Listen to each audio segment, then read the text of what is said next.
Welcome to my basement, everybody. I have got an incredible guest for you guys today. This is a gentleman that I spent many, many hours with at various functions back in the day with Electric Playground.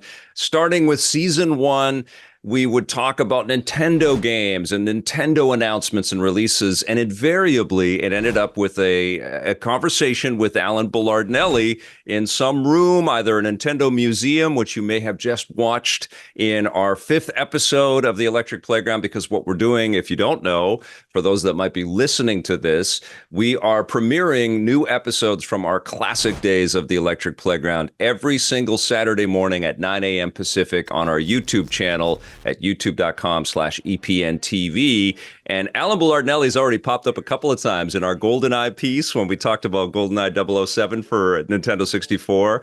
And most recently, he was basically hosting his own piece on the Nintendo Museum. And I've had people that have been watching EP for a long time say, you've got to get Alan Belardinelli on the podcast. What is he up to? What's he been doing? So without further ado, ladies and gentlemen, here is the one and only Alan Belardinelli. It is amazing to see you, my friend. You look great.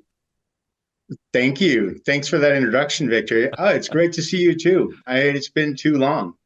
It's been, like 98 might have been the last time that we saw each other. Yeah. It's crazy, man. It is crazy. Well, you clearly look like you've been keeping well. You look exactly the same, but one can't help but notice you have this very long beard. This looks like a beard that's been cultivated over time. How long have you been growing that sucker? Oh, once we moved out to our farm here in the middle of 2017, I just didn't see a point in starting to shave. So I trim it up once in a while, just because it can get in the way, but this is kind of my optimal length, I think. It's awesome. It's awesome. Well, I know this because we've corresponded a little bit, but why don't you tell the world where you are living right now? Well, me and my partner bought a little farm, about 11 of your acres, or 47,500 square meters, out in Osvang. It's about an hour and 30 minutes north of Oslo driving. So we're up here, and I don't know, about 1,000 feet. We've got a nice piece of land over the valley, and it's fantastic out here. That's awesome. So you live in Norway, and I want us to get to how you got to Norway, but I think it probably makes the most sense to kind of start at the beginning as it relates to Electric Playground. Yeah, because let's go back. Yeah, you were at Nintendo clearly before we started. You'd been there for a while, and you were positioned with Nintendo. Like, we would connect with the PR teams and the different people that we knew at Nintendo Canada and Nintendo US, and they would always bring us to you. So you had a great deal of trust and respect at Nintendo. When did you start at Nintendo? I started in 91. Amazing. And actually, it was because I was cycling around Bellevue, Washington, and I popped into an IHOP, I think it was, and I met this guy who had been the bass player in a punk rock band that we were in high school. And he's like, "Oh, hey, man, you just got back from France or something, didn't you?" I was like, yeah. He's like, "We need people who can speak French. You should come get a job."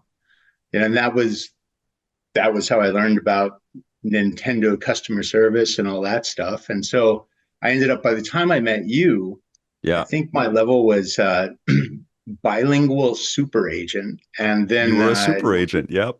Yeah. And then I got hooked up with the PR team to go out and talk about the products. And, in addition to, later on, I did a bunch of work with the voice response unit and some training stuff and stuff like that. But I think that the highlight was always really, going out and talking about it and doing interviews and meeting people who were, especially people like you, Victor, who were excited about it, Yeah. Oh, man. Yeah. No, it was, you don't know my history too much either, but this was like the realization of some dream, right? It was a fusion of I'd wanted to be an actor and I'd always loved video games. And it was sort of a concoction that came out of my brain and it ended up on television. And I was just like, I couldn't believe it. I still can't believe it that I'm still doing this. And it Yeah, was a that's treat to meet great. people that could communicate so well and tap into that passion and have so much fun with it. And especially when we were so new, because we were learning on the job. We hadn't produced anything before. Most of my team, some of my team had TV experience. I hadn't produced anything. So like even in our earliest meetings, for us to just, ask you, can you just tour us around Nintendo and just host this bit for us and have fun with us? And I was behind the camera kind of coaching you and giving you direction about stuff that we wanted. And you were just Yeah. amazing. And you're kind of like a surrogate co-host or like in a way because of how many times you pop up at Nintendo every time we were there. But you started because you could speak French. You're actually fluent in French. I was once upon a time. Once I learned Norwegian, my French just kind of got sent back to this little closet where now it takes me like a few days if I go to France. It takes me a few days to just hook up all the way cabling right, Yeah. But That's yeah, impressive though. That's awesome. I was, and that's one of the reasons they always sent me to Canada. It's like Yeah. they said, hey, we need somebody who can, what if we get a French interview? That's perfect. That's amazing. And so, what were some of the first things that you did while you were at Nintendo? Were you translating dialogue coming back from different development teams? What were some of the things that you were doing? No, okay. So this is going to sound hilarious, but the first thing that happened was I started working customer service. Okay, so Yep. I'm sitting in the call center and I'm taking just call after call after call in English, and I can see the French cues just dropping off and dropping off. And so I went to my boss and I said, "Okay, Steve." It was Steve Pennington. Yep. I said, "Steve, we've got this thing. I'm hired to do French speaking contact, but all of the French calls get lost in the queue because there's thousands of people calling. What do we do about it?" And the brilliant decision was that they just put me on French only. So like the first couple of years I was at Nintendo, I was basically just sitting back in a cubicle. I found this really nice place kind of in the back of the call center. I was playing video games because I was getting like 8 calls a day, Oh my God. and if you talk to the guys and girls who were gameplay counselors back then, they were just getting slammed. They're doing 100 calls a day and that kind This of is thing. pre-internet. This is when I'm stuck. I don't know what to do. That's amazing. Yeah, But you would get that in French. I get that in French, but I'd get it like, you know, 8 times a shift. So the rest of my time, I just played through the catalog. It was, I couldn't believe I had that job. Yeah.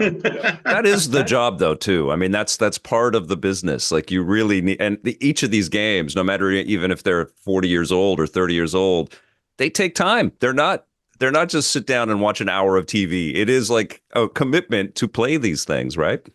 They do. And it was, I don't know, it was interesting to have the ability to play through the games, especially since I had the binders full of gameplay information. I had Elmo, the electronic manual organizer and all that stuff. But it's kind of interesting to be able to just go through them stepwise and see how Yeah. they're built up and structured. And, there's some of them are just that pure like action adventure on rails thing where you have no choices, and other stuff like, I remember you could get lost in wizardry on the NES for just, weeks. Yeah. There's so many different character classes you can make, so much different Yeah. stuff you can do in this big dungeon crawl. Those Um, games always seem impossible to test for me. Did you do any testing? Did you do any of that work too, or no, I did some language verification stuff yeah? for French releases, but I was really happy that I didn't have to test games. So Um, Nintendo really saw in you, you were a public facing person almost immediately when you started there. You were kind of After a few representing the years, yeah. company after a few Yeah, years. yeah. Yeah. After a few years. Well, So I it's mean, like, even on the call center though, because you're still dealing with individuals, you still had to kind of give them a, oh, a decent experience out of all of this, right?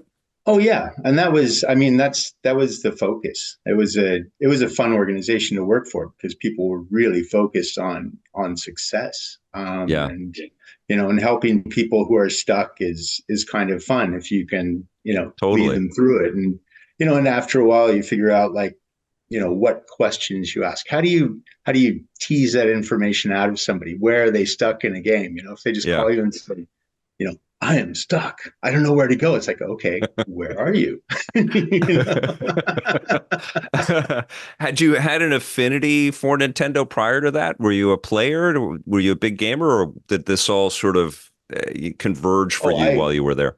yeah. I mean, I'd been playing video games. I remember my dad got the very first Pong machine, and then through Atari, and my friends had different systems. We played, the Atari systems and Commodore stuff and early stuff on Apple and all that stuff. I Yeah, remember I had the very first Zork game. Um, right on. you know, cannot believe how many times I was in that burrow. Um, you were in a burrow. It's dark. Damn it. Um, but yeah, so I was always interested in video games, and just before I got hired at Nintendo, I'd been playing a crazy amount of the Mario Brothers game. But Yeah, when I was a kid, I used to I remember riding a unicycle like you know, 3 kilometers to get to Wajimaya supermarket, who had like one of the only import Donkey Kong machines in town at that time, and it was like the mini amazing, console. amazing. So yeah, I've always liked video games. I've always liked games. Did you grow up in the Seattle area? Was that your first home, that part of the world? No, I moved to Redmond, Washington when I was 10 from a Hmm. tiny place north of San Francisco in Sonoma Valley. But I had moved all over the country, and I think I lived in like, you know, 7 places before we moved to Redmond. And then we kind of settled there for a while. Um, Very cool. but yeah, so I used to ride dirt bikes on the place that is the current Microsoft campus. We were Wild. we were ripping around there on YZ80s and 125s for years before they ever built anything there. It's an amazing part of the world now to see. Like, even I don't know if you've seen the new Nintendo headquarters. It's wild. I mean, it's like a Leeds energy building or something like that. Like, it's so efficient and it's like a spaceship. It's so freaking cool. So it's no longer converted warehouses off No, of the 520, no. huh? Okay. Well, what's wild is you were there, you were still dealing with NES stuff. So you were still dealing with like the roots and the history of Nintendo, but it was still current because people were still buying those games and it was still there. You were there through the launch and success of the Super Nintendo, and all the way up to the N64. Did you stay up into the GameCube? How long did you stay at Nintendo? No, I left in I think the third year of N64 or so, or that I was Okay. working with N64. So I left in 98 98. in Yeah, I think right around July. that time we started having Brian Hartman on EP all the time, who's another fellow I'm going to catch up with. Did Right you work on. with Brian Hartman quite a bit? Not a lot. Not a No. lot, I must say. No. Yeah. Um, I mean, the last few years that I was working with, especially with the Team Nintendo and the PR stuff, Yeah. um, I was out of the office just all the time. Yeah. I remember flying to SeaTac, taking a cab to the office, Yeah. trading in software, getting new software, and taking a cab back to SeaTac, because we had to carry it all personally. Um, Yes. We were doing that with tapes, man. I mean, that's the same yeah, kind of thing, and delivering the shows as well. People don't understand. Like, we live in such a like. Look at what we're doing here. You're in Norway, and we're having a real time conversation that's going to be right. edited and put together. It's going to be great. But yeah, back then we had to deliver tapes, and we had to pack around giant bags of tapes wherever we went, and we were on the road all the time because it was face to face. There was no video Yeah, conferencing. There was no sending codes. There was no shooting a video and shipping it over the internet or anything like that. It was very tactile.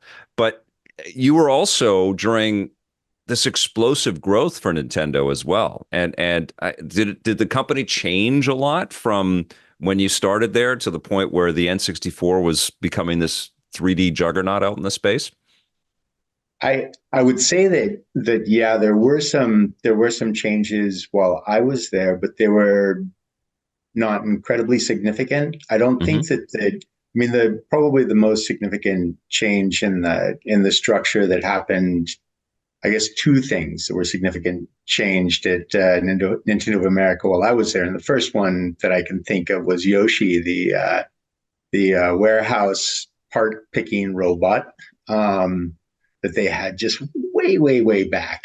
And the second one was like the the Nintendo Power News and the voice response unit, where people could, you know, because at one point I think the call center was like 500 people.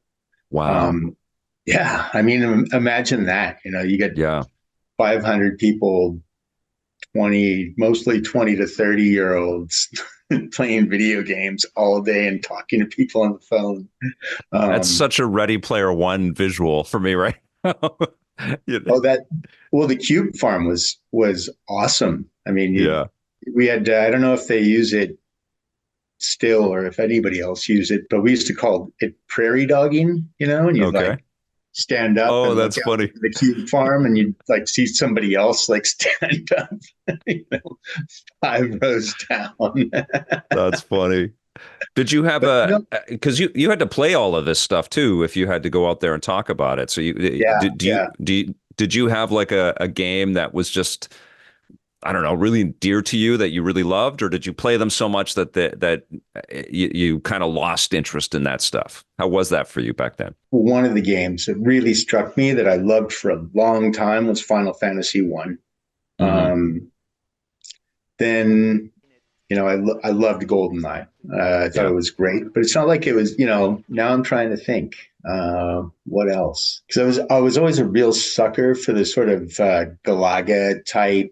super visceral shooter things. You grew up an arcade kid, man, just like me. Yeah. Yeah.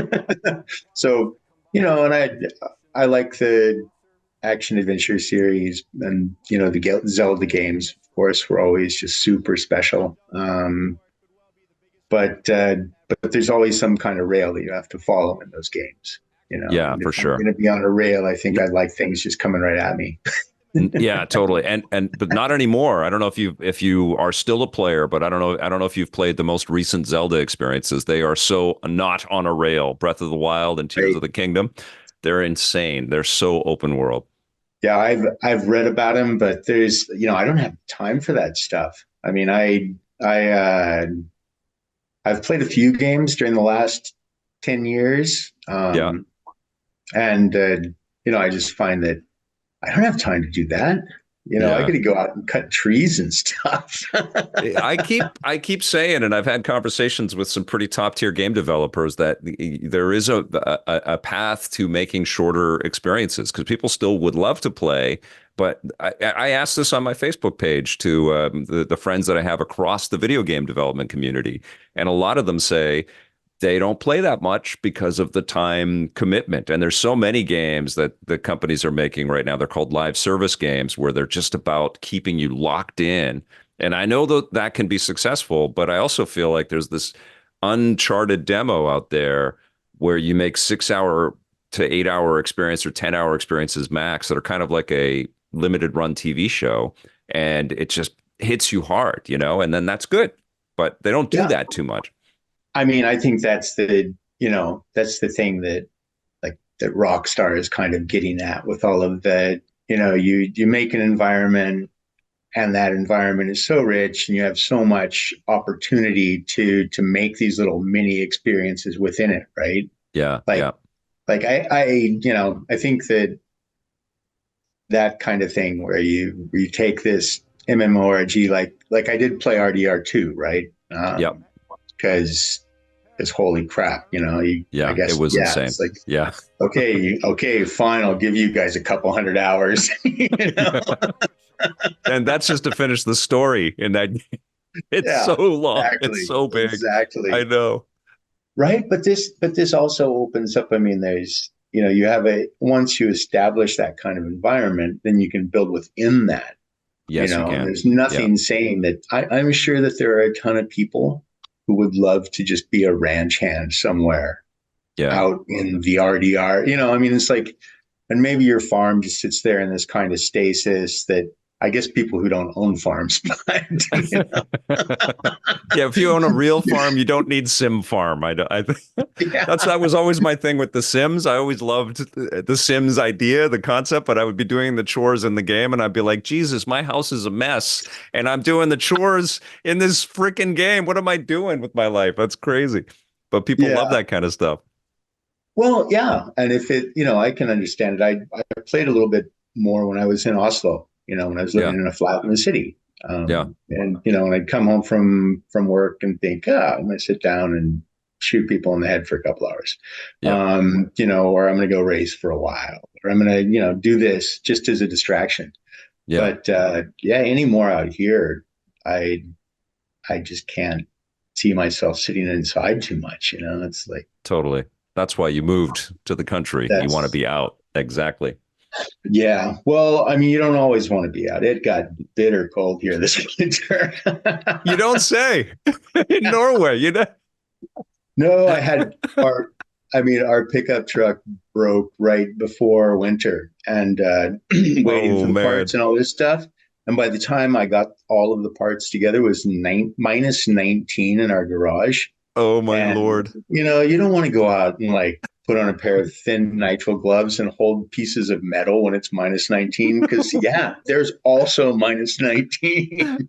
That's most of Canada, and I'm in Vancouver, and the climate out this way is rainy and temperate. It like the most you can say is like, oh, it's raining again. But anytime it does get cold, I complain, and then I usually I tweet about it or whatever, and then I have the rest of Canada just like sending me their temperatures and what are you whining about there, West Coast boy? I mean, this is ridiculous. Yeah, we have it pretty good. I often think about cities where like what is the attraction to move somewhere that if your car breaks down and you've got to walk, you could die. Like I don't know how people can just they make that work for them. Well, And like you have. you put on your snowsuit before you walk, and you have a Yeah. snowsuit in your car because like they say out here, there's no such thing as bad weather, just bad clothing. Bad Um, planning. Yeah. yeah. Yeah. So it's one of those things when we go over the mountains to visit my partner's family. We both have enough survival gear in the car. We both, we're carrying everything that we might need in the event that we get stuck somewhere for 6 hours or Yeah. more. Wow. Yeah. You have to think like that. Oh yeah, yeah, Yeah, that's crazy. Okay, well, before we dive into the more current stuff and your road yeah. to the farm, we just ran the little clips of you at the Goldeneye premiere in London, and you're chaperoning Grace That was Jones. in New York. That was in New York. Okay. Yeah, So yeah. was that a highlight moment? Like when you think back to Nintendo days, like to be around the James Bond kind of people and is that one of the things that sticks out for you? And I'm sure you must have other elements and moments like that too. Yeah, well, I mean, that was definitely one of the high points of that whole gig, because I mean, I Grace Jones is amazing. I always Yeah, thought Grace Jones was amazing. I was totally. just starstruck, and Yeah. and she was incredibly affable and nice, and she brought her son as well to the event, and he was super nice, and they were living in Paris, so we were speaking French. Wild. But I think that the one thing that I remember about that event was, I'm standing in front of everybody in a tux with a martini glass.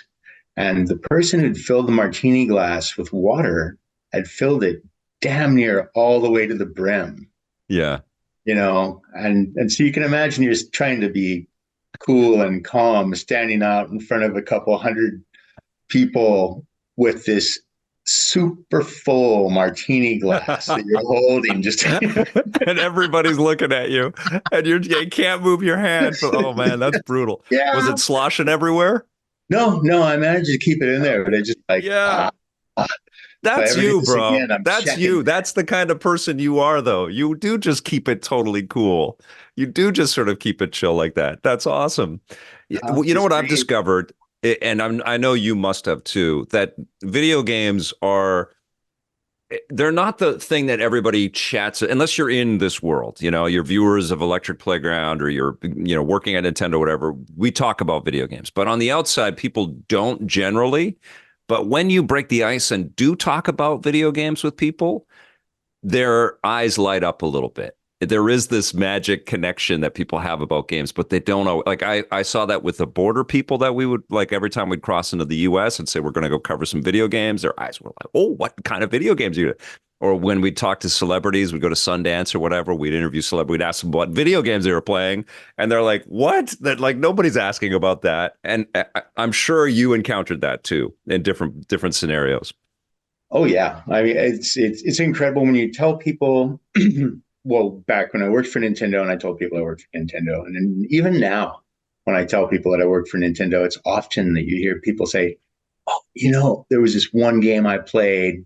Yeah. It's always like the a lot of people, even if they're not gamers, they have this one game that they just played the hell out of. So, So you know, and it's like you're like a gamer priest, and they can confess to you, right? It's like they can come to you and say, "Oh, I am obsessed. I haven't been able to tell anybody, but I do right. love them." Yeah, it's Well, great. and I mean it's great because video games are one of the more harmless forms of entertainment around. I think Totally. Well, when I've been doing this a hell of a long time, Alan, and I think I know lots of developers that have been doing this a hell of a long time too, and that's been the great privilege of my life. But I think when you're doing something that could be seen as this superficial kind of escapism, there's this constant point of reflection. Like, am I spending my time wisely? Am I doing the things? I have this ability to communicate. Should I be communicating about this? And then you think this medium brings so much freaking joy to everyone's life that comes into contact with it. It's one of the best things that we do in our world is to bring this joy to people and to talk about it and that brings me great solace. That brings me great comfort that yeah, I mean it is a I love it. So it feels very selfish to pursue this much material and this much content and play as many things. But I also know I'm the conduit to people having an immensely joyful reaction around that. And that's really fulfilling. That really is fulfilling. Yeah, and it's interesting. You've been in this long enough that you've seen this evolution of video games where first we were either you know blowing stuff up or avoiding things at high speed. Yeah. Um, Yeah. and then over the course of at the started like maybe at the end of the maybe in the 80s I guess, Yeah. where these where stories began to be told. And you remember Dragon's Lair, right? The Yeah. the stand-up game where Yeah. it's like people were just shoveling hundreds I of know. dollars into this thing to see what happened at the end. We So visited Don that Bluth. We visited those guys, and that was a totally surreal moment to go to that studio, talk with Don yeah, Bluth, and talk about Dragon's Lair. Because, like you, I grew up in the arcades, and I remember Dragon's Lair. I went to an arcade called I think the Dragon's Den or something like that down in Vancouver, and it was like, holy shit! You can play a cartoon. This is insane. yeah, And then to meet the yeah. people that made it, it was transformative. It was amazing. Super nice Right. So guy. this is the kind of thing where that was sort of the start. I feel that and some of the text based PC games, but games started telling these stories, and they started and the characters that evolved from these little 8-bit globs that were bouncing around on the screen became characters, and they have Yeah. agency, and they tell their own stories, and people relate to those stories. So in a way, we watched video games go from this pure visceral entertainment to actual intellectual entertainment that Yeah. storytelling and that you participate in, you know? Yeah. And now you're in this world and you have agency within this world that, you might not have anywhere else in the world. So I Yeah. think video games are, they have amazing potential to be educational, to be enjoyable, to teach you, new skills, as far as coordination skills, Yeah. all sorts of mental and physical capacities that you can develop with them. Yes. So this, I mean, they're not really games anymore, are they? No, You well, know? no, I mean, what's interesting is, and you can even use like arcadey elements to kind of tap into, sort of sense memory and ideas of how you connected to video games within a larger narrative. And Yeah. it's funny, I just reviewed a game called Harold Halibut, which is made in Sweden, and it took 14 years to make. And the conceit with the game is that it looks like stop motion animation. And what they did is they created everything out of clay and wood Oh, and cloth, and they digitally scanned everything, all the environments, all the characters, everything. And then they've manipulated the animation to make it look like it's a Wes Anderson stop motion movie. And it's really slow paced, and it's really about the storytelling and the artistry, the craftsmanship of this labor of love. You can just feel every ounce of like effort to try to finish this thing. But it's yeah. really cool. And in the middle of it, they go into an arcade and they're playing like just, twitchy little arcade experiences. And yeah, I mean, video games have really become something more. And I actually have another, story around that is Mike Wilson, who is one of the co-founders of Devolver and did God Games, worked at id Software back in the day. He's got a new company or a new initiative out there about using games to heal and the Hmm. transformative kind of qualities of games to because there's a lot of studies around that right now. There's a lot of people that use games to take care of themselves, when they're in an Yeah. abusive kind of thing, or they've got some kind of mental health issue. They can kind of use games not just as an escapism tool, but as a place to kind of breathe. And I think there's real Hmm. value in that. And I applaud Mike. I mean, Mike is really like working hard to kind of take care of developers and also to help to change. I'll have him on the podcast one day, and hopefully you'll tune in for that. But it's pretty impressive that there are people out there that are recognizing that there is this extension to the value of games. It's not just, you know, spending hours. It's hours of value. Yeah. And there's certainly value to be had when you have, this world that we live in is completely insane It is. sometimes. Yes. And Yeah. and having a place where you can go and you know what's going on Yeah.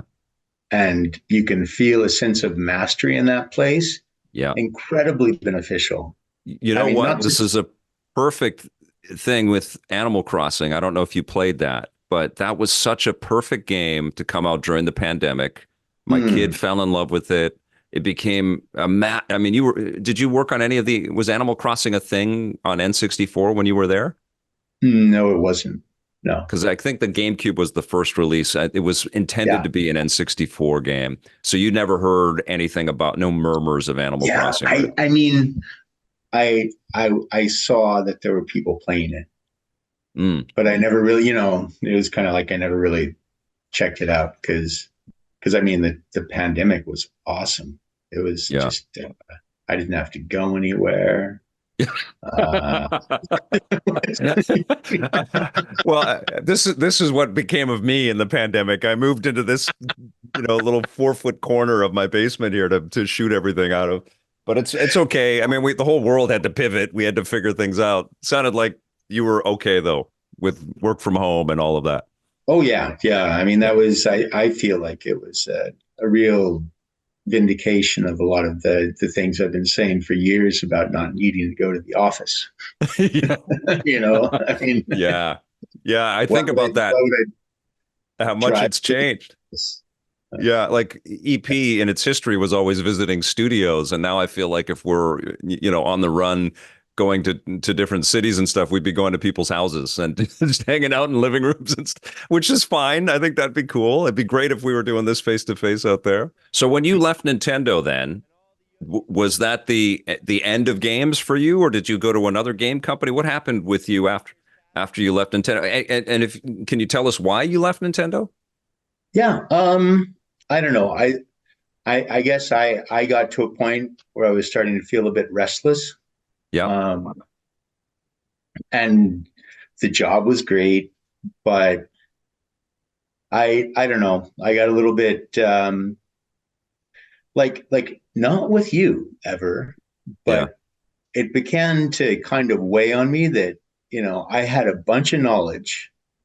I had a bunch of friends who were journalists. And we'd do this dance where they'd ask me questions that they knew I knew the answers to.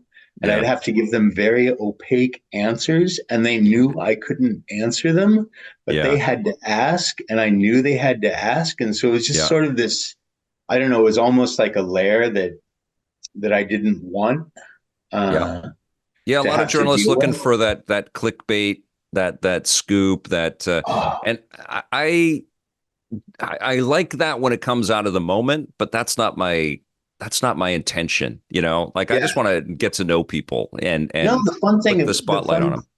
the fun thing about Electric Playground is that from the very first interview we did, the very first time we met, I could tell that you had just this enthusiasm. You had this passion for the games. You're interested in the games. You're not trying to, you never were trying to make some 60 minutes piece where you'd No. suddenly pivot in the middle of the interview to something controversial that you knew I couldn't talk about. Yeah, people ask You know, me to do that stuff. Like I'd have people even in the industry that would say, why aren't you talking about this and that and this and that? And I would say, look, I think there's great value in that. And I have a lot of friends that do that and they do great work, and I'm appreciative of their work because it eventually will make the industry better, that we dive into some of the controversial elements and people should be treated fairly and all of that. And I respect the hell out of that work. But the other side of it is that most people don't know anything about video games and they don't have any time to yeah, know anything about them. And they don't, and I don't want our platform to be the place where we're diving into the negativity around games because it's there, but also there's this beauty around the creation of games, and it's really easy to fall into the controversy and to the heavy stuff around video games because it's there. But what's more interesting to me is the creativity and the ambition and the light that gets put onto the world from people yeah, wanting to build this stuff. yeah, and that's where it's at, and so yeah, it was kind of a combination of constantly being away from home, Yeah, right. and and doing this thing and kind of seeing that other things were happening at the same time, and then finally I had a friend who was working with like started working with a startup, Yeah. and I ran into her and she said, "Hey man, you should come work for us." So I went to work for a software startup, right, when I left Nintendo. Um, What was that it? was doing, I was doing just really like, what people would think is super banal, but it Yeah. was like one of the pioneering firms doing like software for public permitting and compliance, Yeah. um, which is like, I don't know that we ever got super into to who I am, but man, I love structure, and Yeah. it's it's one of the reasons I love software, and it's this whole idea, and it's like, oh, this is kind of interesting, exciting, and small. Well, let's see where this goes. And yeah, I think that and you could also I could also see that the structure at Nintendo was very flat to begin with. Right. There was the management layer was quite thin, Yeah. and none of those people were going anywhere. and as Well, you also I came from a background of a little bit of adventure, it sounds like. It sounds like you'd been in a bunch of different places, you'd learned a different language, you'd lived in different parts of the world. And oh yeah, I think if you're in some place for 10 years and it feels like it's the same kind of experience again and again, yeah, of course you get restless in a situation yeah. like that. At some point, Yeah, you got to climb a new mountain, yeah, yeah. And I don't, I don't think I would have. I don't think I would have wanted to go to work for another video game firm after Nintendo anyway, because I mean, I That's a was pretty high mountain. well, no, it's just that that company was incredibly good to me, Yeah, and I would have somehow felt like I was switching sides, whatever side I right. would have gone to, Gotcha. um, because I had immense respect for Mr.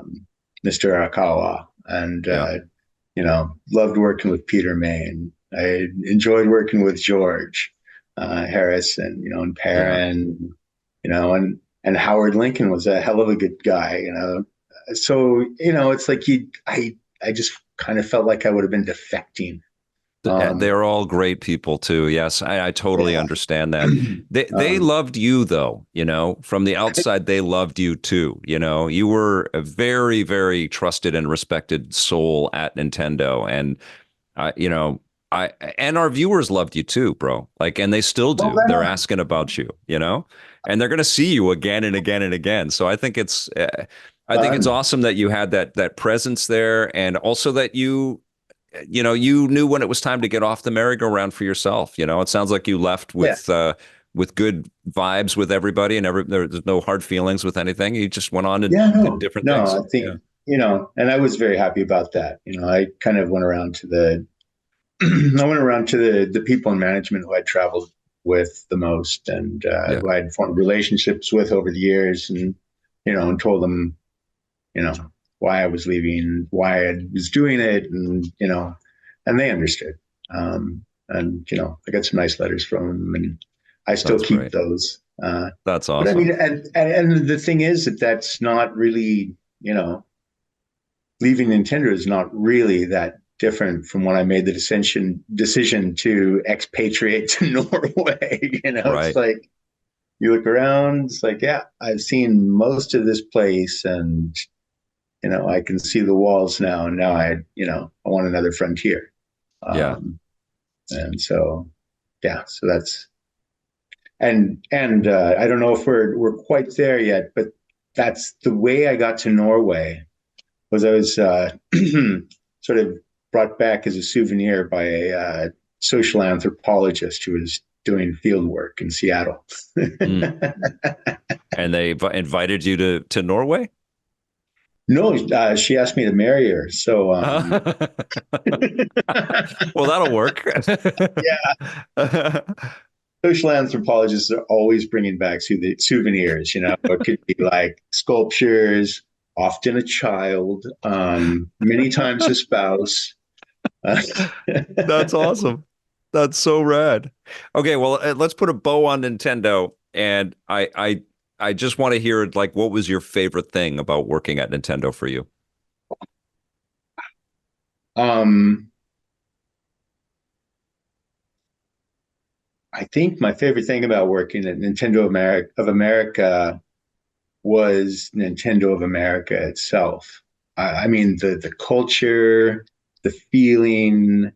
We all knew we were in the middle of this big thing, a really big thing, and Nintendo of America kind of made this new thing. It was like the structure of a Japanese corporation in a lot of ways, with the just absolutely balls to the wall American, let's go get it done attitude. It was amazing. It was fantastic. Uh, That's awesome. Okay, so you work in software after Nintendo, and then is that when you met your wife? She was visiting Seattle. How well, did you meet your wife, and how did the Norway thing happen? okay, this is crazy. I'm going to try to keep this story short. But one of my best friends from high school worked at the Applied Physics Lab at the University of Washington, was a polar researcher who was asked by the UN to lead the polar ice survey out of Oslo. This guy, Raj Colony, his wife, Margaret, was, this amazingly smart woman, the president of the League of Women's Voters in Washington State and all this stuff. She got to Oslo and she's like, I can't be a housewife. What am I going to do? So she went and she got in with the English department, just helping them out, basically, at the Oslo University College, where she met a professor and his wife, who worked as English teachers, who had a daughter who was going to go to the University of Washington or someplace in California. And Margaret said, "Oh, you should definitely go to the University of Washington. I'll introduce you to my son or my son-in-law and his wife." And those two people were very good friends of mine. When they met Ellen, they said, "Huh, you should meet this guy, Alan." And then the rest was history. We dated and went back and forth for about 5 years. I moved to Oslo in 2002. Then. Right. So you really, it wasn't long after Nintendo and you made this huge No, move. no. And you've been there I for a long time. Yeah, it was. So then the thing that precipitated the move was that I was working for another software company after the first startup. I was working for another software company, a fantastic group of people who were all like, hippie and punk coders, bunch of people who had retired from Microsoft, this kind of thing. It was super exciting, but the CEO and a good friend of mine, he died. And the whole thing just kind of started falling apart. And so, at some point I thought, oh, am I really going to go through this grind again? Am I going to just keep on doing what I'm doing here? This is actually a chance because my wife still had 5 months or 6 months left on her work. So as a research, it's kind of a degree between master's and PhD. So I thought, you know what? Yeah, maybe I'll go back to Europe. That's great. And I didn't quite get to Europe. I went to Scandinavia. So it's beautiful up there, though. Holy moly, man! So did it take a little bit of time to acclimatize? Not just about the weather, but just about the culture. And did you fit right in? You'd already been going there back and forth a bit, but did it take a little while to get comfortable with the world of Norway, or did you sink right into it? Oh, you've been to Oslo, right? It kind of looks like any other place from the Pacific Northwest. Yeah, it does. Everything is familiar. Took me a while to learn the language. Took me about a year. And before I learned the language, I started working as a commercial gardener for a while, and that was fun because I love gardening. So and then I just kind of worked up the language thing, and then I got a job at the university doing admin work, and I'm still there because public sector work here is super easy. They take care of you out there. What's the for people that have never been to Norway, what's the pull? What's special about Norway for you?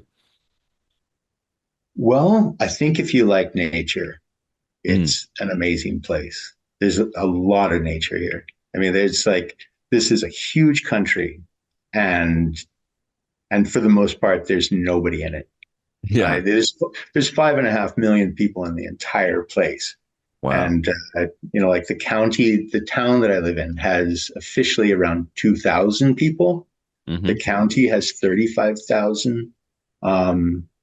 So there's, I don't know, it's you can walk right out. Even in Oslo, you can take the subway to the ski area.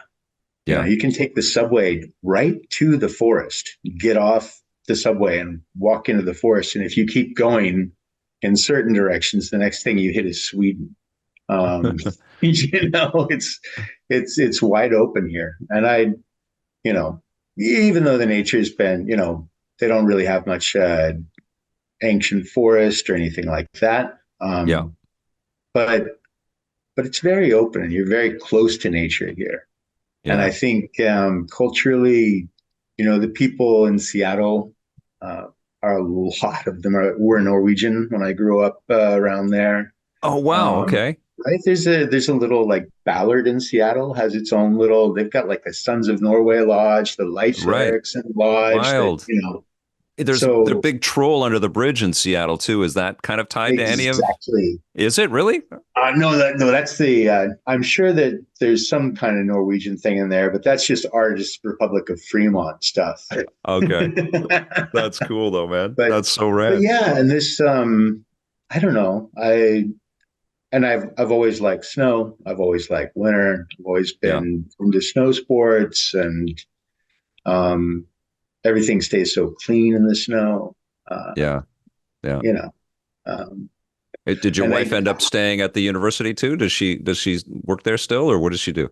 Uh, they still work there, but they're no longer my wife. Oh, I see. Got So you. yeah, no, about so maybe 5 years after I moved, I met another person, and Yeah. she's my current partner, June. And so June and I, was going to be me, June, and Ellen who bought a farm with a couple other of our friends, Yeah. and we all lived.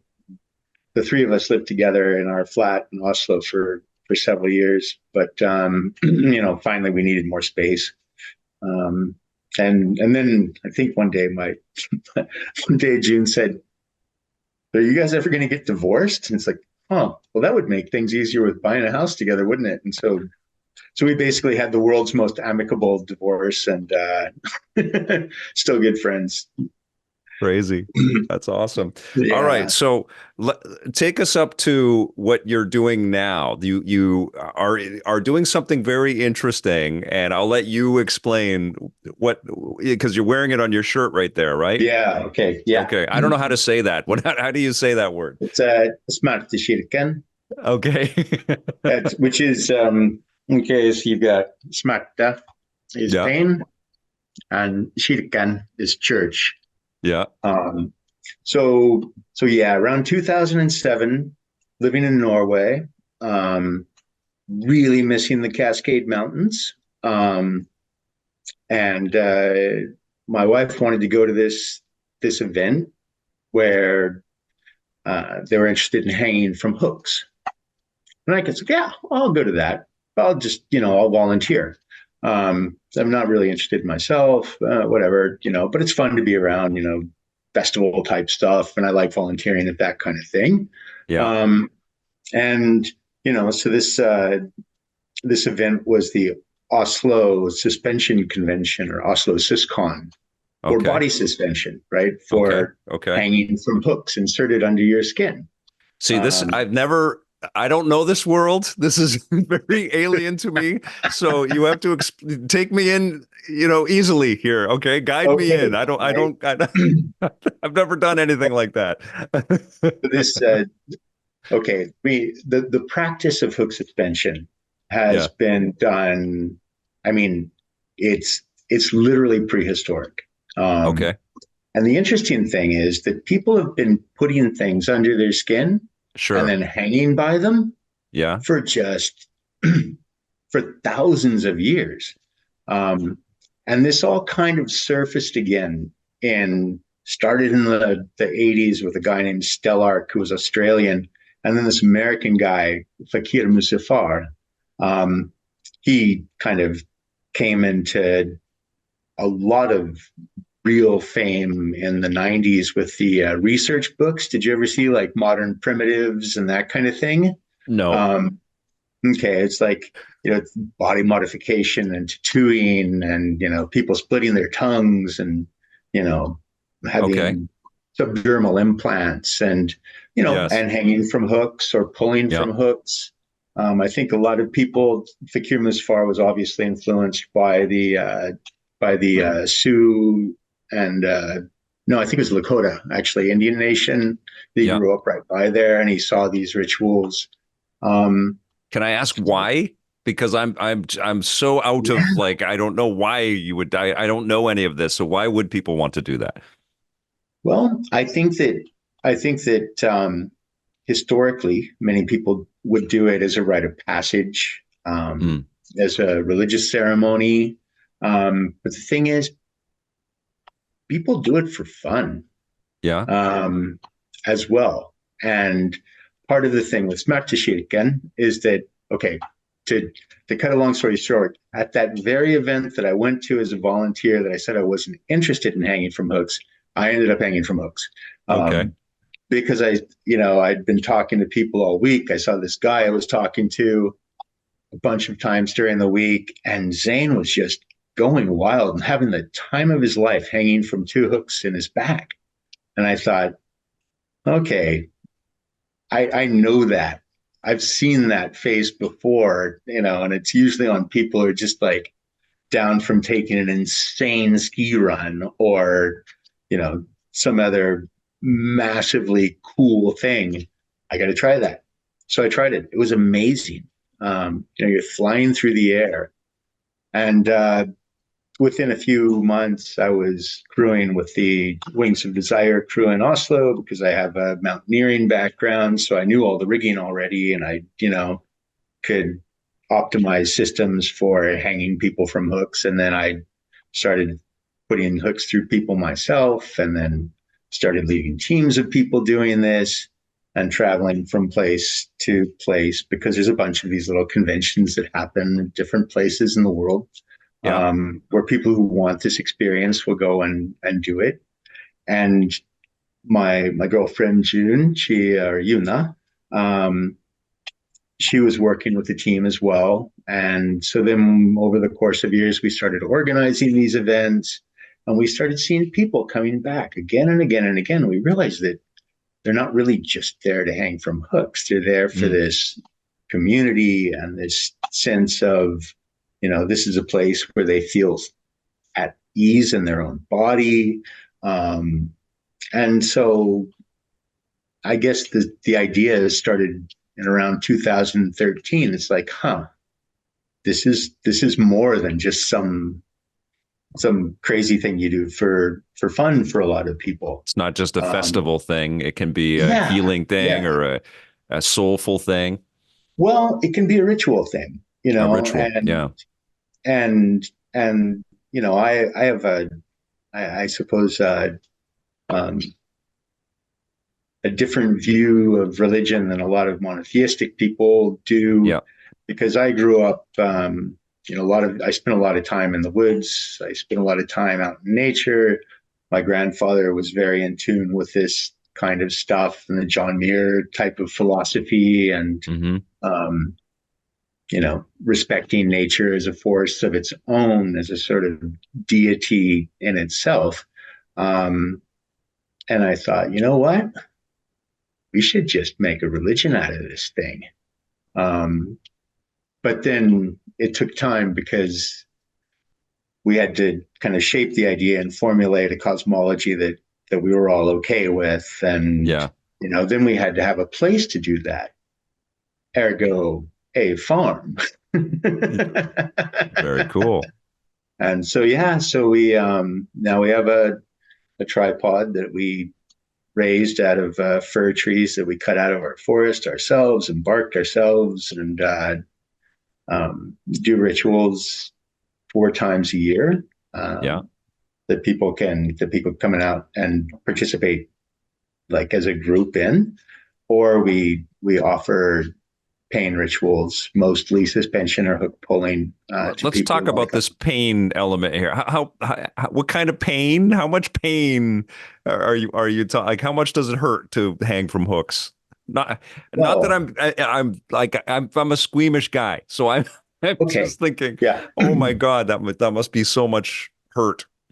Well, the funny thing about it is that, like the hooks that we use, of course, aren't just like regular fish hooks or something. They're either fish hooks that have been adapted for suspension use, or we actually ordered, like, 6 years ago, a guy we work with in Oslo. he ordered like 50,000 specially made hooks Okay. from the Mustad fishing company in Gjøvik, Norway. Now those things, they don't even have a sharp point on them, and we Mm, use needles that are laser sharpened, right? mm, So oftentimes, especially if I'm putting a hook in someone's back, like they're laying on a massage table, they don't even know it's gone in. mm. Um, you feel a little pinch when your weight starts to come on the hook, but it's really not that that intense. What Yeah. it is your mind trying to wrap itself around the pain, because Right. everything that we do is incredibly safe. Our hygiene protocols are better than you would get in virtually any doctor's office. Um, the materials that we use are basically bomb proof. So there's no reason to be afraid. All you have is this physical sensation of pain Yeah. and your mind. Wow. And there's a thing that happens where I often try to get people who have elected to hang from hooks in their back for the first time to pull themselves up. Because I use a 6-to-1 pulley system, which means that whatever your body weight is, you're in effect with friction losses pulling up a fifth of your body weight, which pretty much Gotcha. anybody can do. Gotcha. The thing is that as you pull on the rope, especially for your first time, there's this amazing little conversation that happens between your body and your brain. Your brain is just saying, yeah, we're going to do this. And your body's screaming, no, you bastard. What the hell are you doing? Why are we doing this? What are we doing here? Um, and it's doable, but it's a focus thing and it's a Yeah. concentration thing. And Yeah. and once someone gets there, right, if they can overcome that fear, if they can overcome that little blockage and they get into the air, well, then, your body's making adrenaline and dopamine at the same time. Right. So there's this sort of sense of euphoria and Mm. weightlessness, of course. Just struggling against one of it's the only practice I can think of well, I guess other than licking batteries, it's Yeah. one of the only practices where you can actually, you know, put yourself against one of the four fundamental forces, right?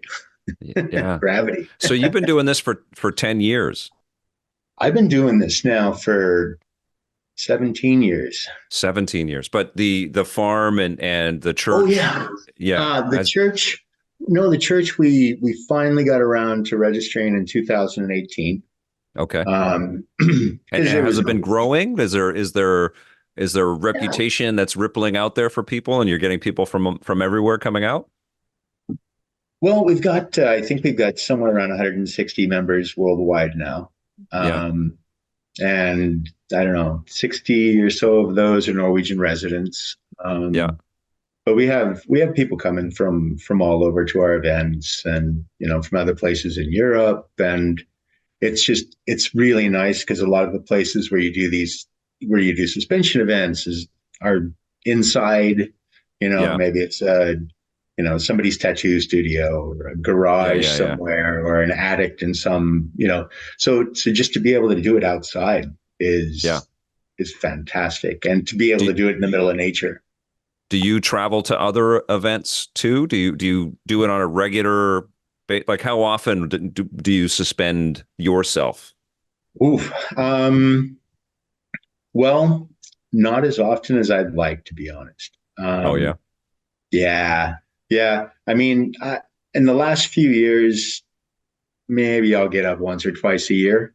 Yeah. Um, I do hook pulling. At every we do hook pulling rituals for every solstice and every equinox.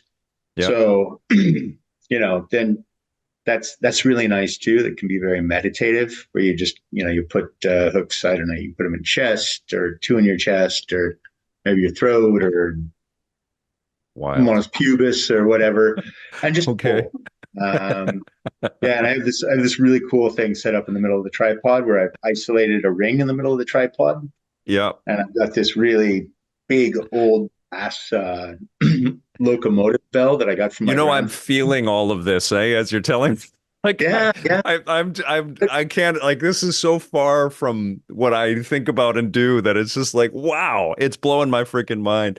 Do you have to get the uh, like like approved to do this? Does anybody come out and make sure that nobody's getting hurt or anything like that? Or how No, do you? there aren't any suspension police. No. No. Um, yeah, I mean that's the one thing I would say is that you know if anyone wants to suspend from hooks, they should make sure that the person that who is going to suspend them knows what the hell they're doing. Yeah, I bet. So research is key. But no, we like last year was pretty crazy. We did 4 rituals. We did it with friends of ours at Midgårdsblot Viking Metal Festival in I was Bora, just going to Norway. ask if music is a big part of this whole experience, and of course it would be, right? Yeah, we did. We were down there. We had the opportunity to do a ritual, so we composed one for the festival that we thought was fitting. It was called the Ritual of Resonance and Flesh. Yeah. Um, and our friend Vanessa Visobel Black is an amazing violinist. So she wrote the soundtrack, and we suspended a body by 8 lines, 8 hooks, and then under we had 4 hooks, and those were connected to an instrument, Yeah. suspended by a steel thin wire, and so she could play the wire and play the instrument. And the person who was hanging there, of course, could feel all of The this. resonance. Wow. Yeah, as it and it Wow. was this place, Hilda Hall, and we performed it in was a traditionally built Viking hall, and the That's ambience was just amazing. amazing. That's amazing. And metal guys, right? So Yeah. they had these like 1 cubic meter subwoofers under the stage, so you could feel just the entire drone, the That's entire awesome. thing, and oh, it's fantastic. And then a few weeks Oh later, we man. went down to Berlin and organized suspensions at BMX Net, body modification convention, and Yeah. we'll be back there this year. We're having our own summer solstice event in June, then the BMX Net, maybe something for the Viking Metal Festival. It's always fun to go to Midwest. It's a super cool scene. Was the body suspension thing a part of the Viking history too? Did Vikings used to do that too, or? No, they didn't do that. Mm. There is one of the old poems in the old Edda about it's when Odin uh, basically skewers himself with his spear and hangs Hmm. from Yggdrasil, the Mm. tree of knowledge, to Yeah. gain wisdom. Okay. Um, so he's the only Norwegian hanged god.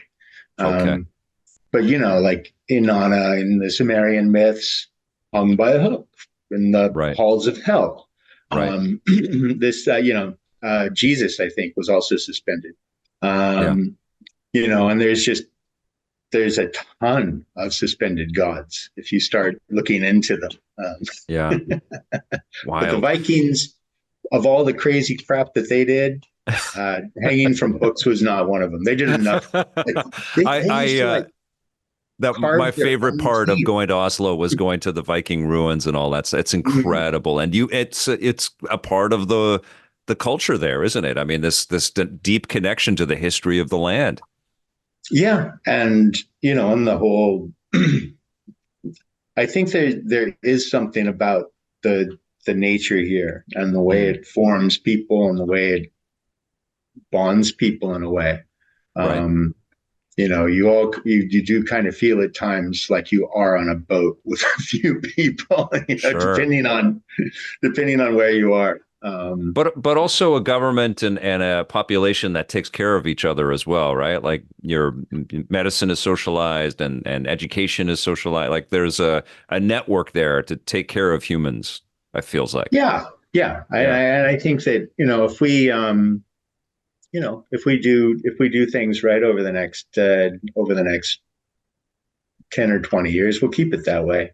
Yeah, Um, there's that's always the these, always these forces trying to, they say, oh, we should privatize. It'll be so much more yeah, efficient. It'll work so yeah. much We have that in better. Canada too. You Yeah, it's know, crazy. Yeah, but I couldn't help but notice that back in 2020, in like April, after everything had shut down, the first people lining up to get bailed out were these people who were supposed to be so smart about how they did business and so prepared and so, you right. know, so on it with their administration. It's like, wait, what? Why do you guys Could need could money you now? imagine? Yeah, I mean, you don't have to imagine. You just have to look at how it was handled in America, where everything is privatized. How a country like that deals with a pandemic, and it was not great, not great times. It's No, crazy. everything we had plenty of toilet paper all the way through. Yeah, Um, and at least in our little county here, we get SMSs when they said, okay, you're up for vaccination. You come yeah, on, make your appointment here. And, so everything, but it's so small, the country's so small that it yeah, can be organized in that way. yeah, Um, and there's no real Wild West here. Everybody's pretty much mapped out everything. So, yeah. Sounds so like you're creating the Wild West with your with your suspensions. yeah, the funny thing is how completely chill people are here with Yeah. suspension. Yeah. Yeah, It's like we've been you on. can't be freaking out in a moment like that. You've got to be calm and zen. You've got to be chill, right? Well, yeah, but I mean, no, I mean, like even the national news was out here. Did Cool. a little video piece on a couple of our friends who came out and wanted to hang together. It was super cute. Um, and all of the reporters who come out here are just super affable and nice and genuinely curious. And, people drop by, people hear about us from people, and then like, oh, That's well, awesome. I was driving to Lillehammer today, so you mind if I just stop by and see what the place is like? And, we What's go for a little what's walk. And what's the how much from that interest to somebody actually doing that have you noticed? it's one of those things. It's like some people just show up out of the blue, and Yeah, then they want to come back and come back and come back. A lot that's of wild. people decide to come and try it out, and they do it once, and it's good for them, Yeah, and they're done, that kind of thing. yeah, yeah, So, but we have friends who, have been doing it for 30 years. yeah. Our It, friend, our friend does it Rolf help with Buchholz. like the your muscle? Like, do people walk better? Does it feel like it's just a release of tension? I mean, Like a little bit of depending all that? on, depending, Yeah, it can feel really nice on your back. yeah. Of course, if you have like lower back issues, then we move the hooks a little bit lower down the back so it doesn't conflict with that little curve in the bottom of your spine. Yeah. I've fallen asleep on hooks. Um, Wow. I know several people who've fallen asleep on hooks. Can you does like when you think back as a younger person, could you see that journey for yourself that you would end up starting a church in Norway? I don't think it would have surprised me at all. Like No? Oh, that's awesome. I do think sometimes it's like, wow, if I could go back and tell like 19-year-old me that this is where he was going to be like, That's this is where he amazing. was going to be, and that's what he was going to be doing, I think I probably would have believed me. Yeah. That's awesome, man.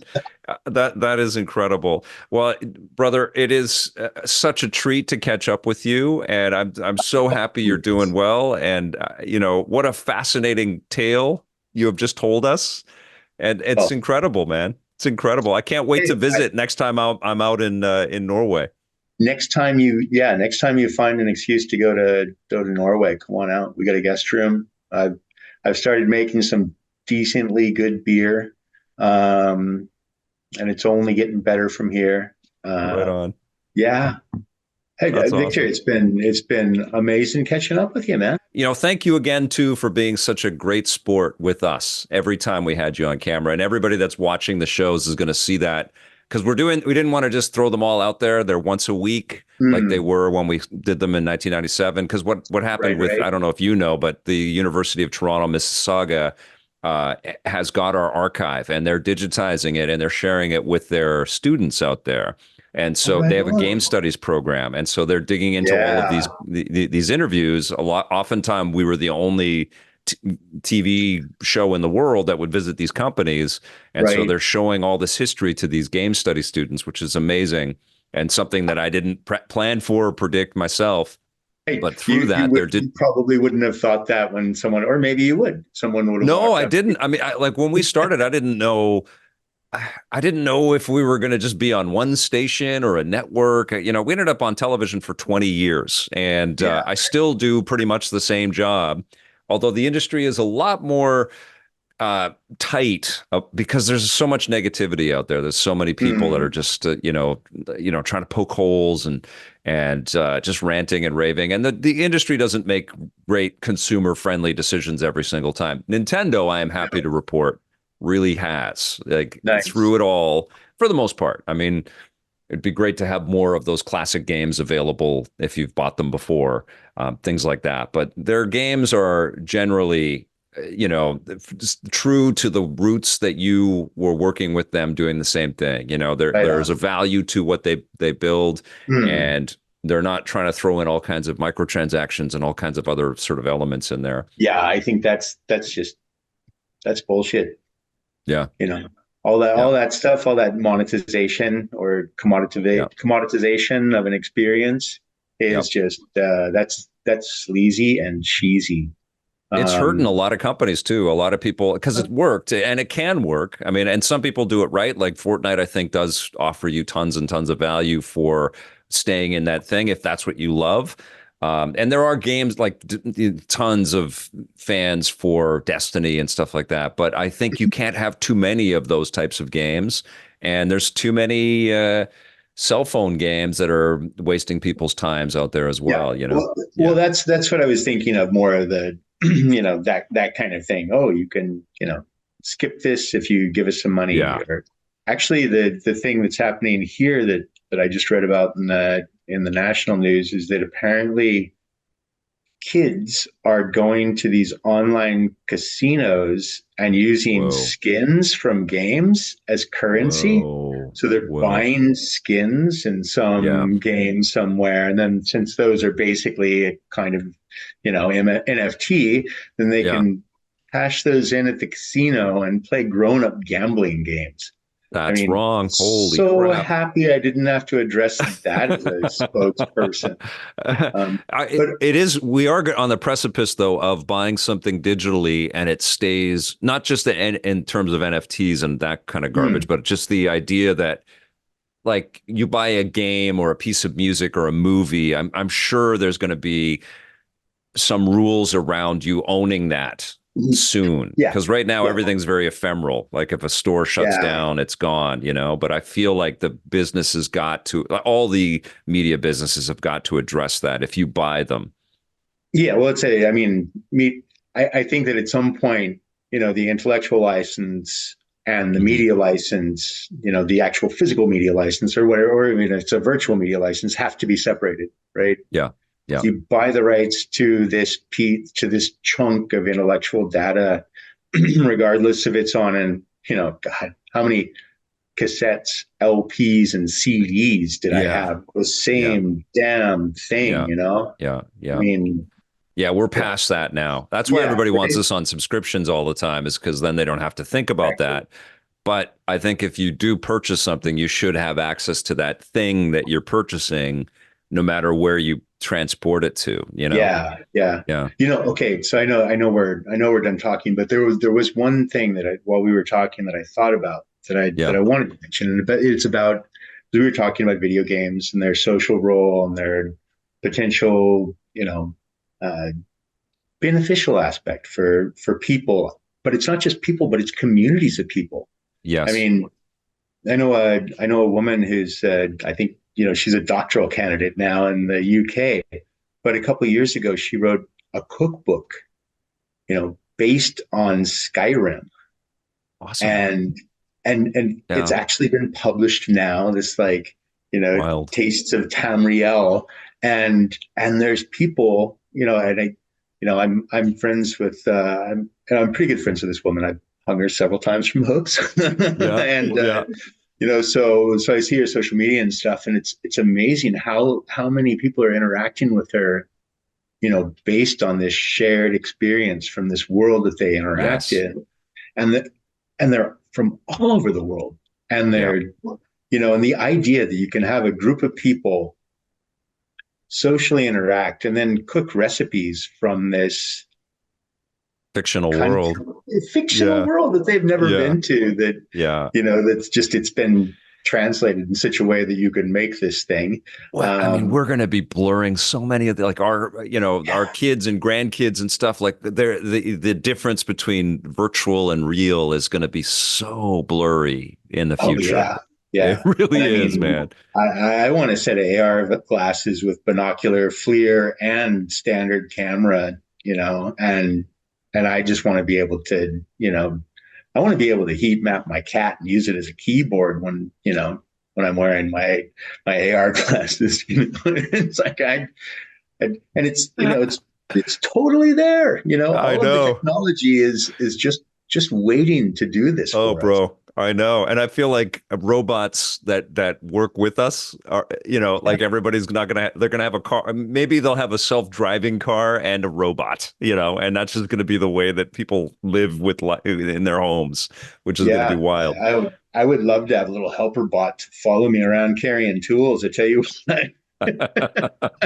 That's like Robbie the robot taking it right back, but like Yeah. a real thing. Hey, I mean, I saw a guy at Burning Man in like '99 who had a little like a robotized ice chest that followed him around, like ice chest speaker thing that just like No followed him way. around wherever he Oh, walked. Yeah. wow. Oh, It's like, wow. oh, That's I crazy. need, I Disneyland just has need one. autonomous droids now. When you go to the Star Wars land in Disneyland, they have Do they? autonomous, yeah, little tiny walking robots that will walk around. I mean, Nice. the like the world that we were dreaming about while we were playing Zork and 8-bit games, like it's starting Yeah. to take shape. It's weird and messy, but it's starting to happen around us. It's a surreal thing. I'm enjoying living in the future. This has been wonderful, my friend, and so many interesting perspectives, and what a wonderful story you've got, and all of these, interesting elements to it, and I really appreciate it. Thank you so much. Thank you all for watching. You can watch Alan Belardinelli every other week on classic episodes of The Electric Playground, which you can watch right now on our YouTube channel, youtube.com/EPNTV. We premiere new episodes every Saturday at 9 a.m. Pacific, noon Eastern. Thank you to Alan Belardinelli. We will see you again soon, I hope. And all the best to Hope all so. of you. We will see you soon. And until then, play forever.